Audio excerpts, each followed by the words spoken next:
Marc, welcome. Thank you for having me. I am so excited to chat with you today. And for listeners who do not know this, Marc lives everyone's dream.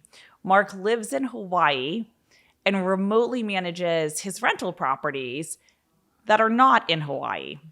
And so I want to, for those of you out there who really want to learn what it's like to live on an island and also have this passive income, talk to you a little bit about this, your journey, how you got started in real estate, why you decided not to invest in Hawaii. You could have done Airbnbs there, and learned a little bit more from you. So I'll let you take it from there. Yeah, well, so I'm born and raised in Honolulu, Hawaii. I'm a full-time firefighter for 17 years now.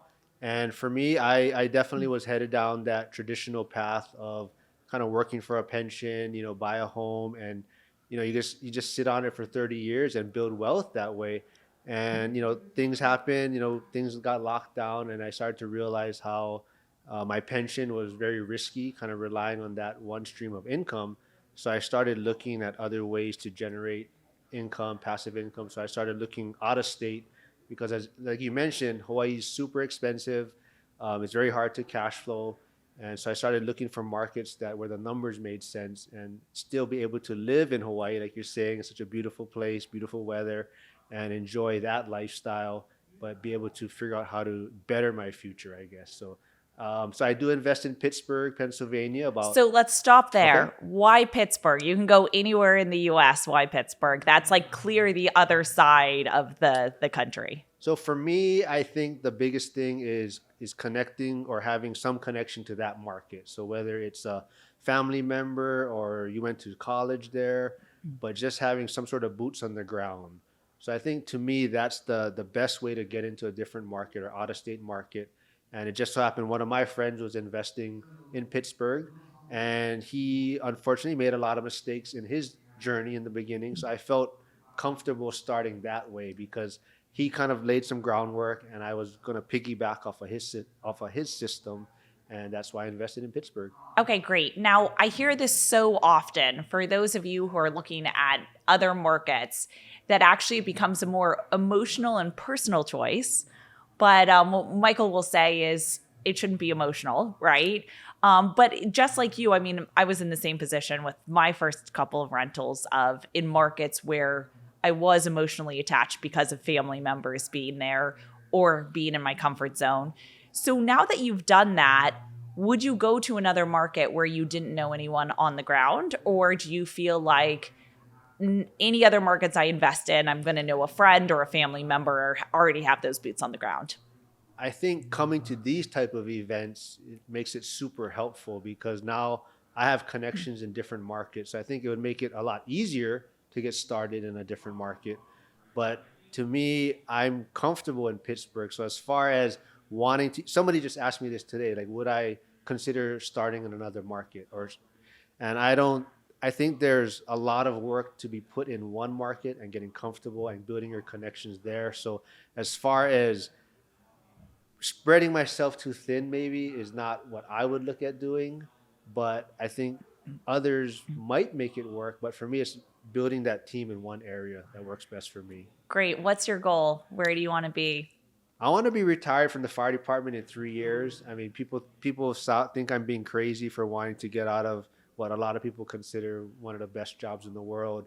But I feel like I've had a great career in the firehouse already, and I just want to focus actually more on the real estate side. So I'm actually also using Hemlane to self-manage some of my properties out of state to kind of have proof of concept as if you can self-manage from 5,000 miles away. And I think Hemlane definitely has bridged that gap of people thinking that you have to have either a property management company or you're going to kind of have to live in that area to self-manage it. So definitely Hemlane has really made it a lot more simple to get systems in place and collect rent and tenant coordination and leasing. So I think if that's once you get that boots on the ground though, I think then Hemlane is something you want to look into as far as building your portfolio out. Yeah, that's great. Thank you so much for using Hemlane and also your story and your journey through it. Walk me through with boots on the ground and thinking about that, you mentioned you have a friend. How do you actually build up your network? So how do you think about contractors and service professionals on the ground? How do you think about keeping a pulse on the market for if you need to purchase another property? How do you do that? Are you using Hemlane? Are you yourself going out and sourcing? Are you going through your network there? I think it just comes back to building relationships and networking. And I think we talk about it a lot is just connecting with other investors. And, especially someone in that market is going to, like you're saying, the pulse of that market. So even though I'm 5,000 miles away, I have, social media, and I probably connect with more people in Pittsburgh than I maybe do in Hawaii. And that's just because that's the market I'm in. But these people are, telling me what contractors to avoid, or what property managers are good, or what areas to stay out of. So just being on social media and being able to connect with these different people, I think that's the most important thing on how to, like you're saying, have the pulse of that market that you're investing in. Yeah. There's a great quote that I love. Geography has never been less important than it is today. And I think that is true, that it does not matter where you are. You can connect via Zoom, social media, and then reputation scores are now so prevalent online. And you can go to these communities to very quickly, when you search someone's name, figure out how good they are or not. Fantastic. Tell us about what was the most challenging and difficult time in your real estate investing career, and what would be the one piece of advice you'd give to others? My one piece of advice is to not scale or not get too excited, I think, about the process or the journey. So for me, my story is that I got 14 rentals fairly quickly, maybe in about 16-month time frame. Whoa, timeout. 14 rentals in 16 months. So you were doing a rental a month pretty much. Yeah. Wow. So that's kind of my, I guess, claim to fame or story that I try to put out there is I emptied out my retirement accounts. I 1031 out of a condo, and I like I talked about, it was cash flow. I was looking at cash flow, and Pittsburgh made a lot of sense. But at the same time, and we talk about it a lot, is, acquiring the asset is kind of that first step only. Becoming a landlord, learning how to manage it, that's all the steps that follow. And by acquiring so many properties in a short time frame, I kind of was trying to learn everything at one time. I was trying to learn how to manage my managers, and then learn how to maybe bookkeep, and then learn about how to, if I was going to set up LLCs and entities. And so now I'm trying to learn not only how to acquire properties and how to deal with property management.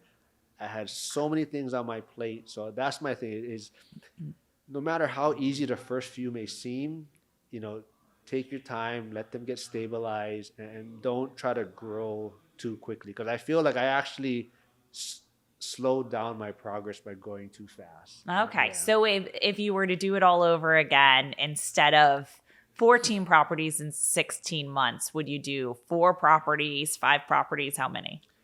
I think, maybe you do 2 a year at first, kind of let that get situated, get your systems in place. And then from there, you can really see, like what caught me off guard really a lot too was in Hawaii, we have this beautiful weather. So our maintenance repairs aren't as maybe common as somewhere like Pittsburgh, where there's a lot of older homes. Yeah. And that really caught me off guard. So even though I did have some reserves, I didn't do a great job in preparing for reserves. And just the older homes and their kind of little more frequent maintenance repairs kind of caught me off guard and actually set me back as far as scaling more. So I think that's part of it too, is, really understanding your market and those little intricacies of like maintenance. So for me, the 2 in the beginning, and I think if I let that kind of get situated and get my systems in place, then I could have moved at a more quality pace and got everything stabilized. And I think that to me, it's just once you get your systems in place, don't get caught up in the excitement that things are kind of working for you. So that's my recommendation. I love it, Marc. Well, I hope everyone else can move to Hawaii as well and get 14 rentals, maybe not as quickly as you, but get 14 rentals as well. Thanks so much. Thanks for having me.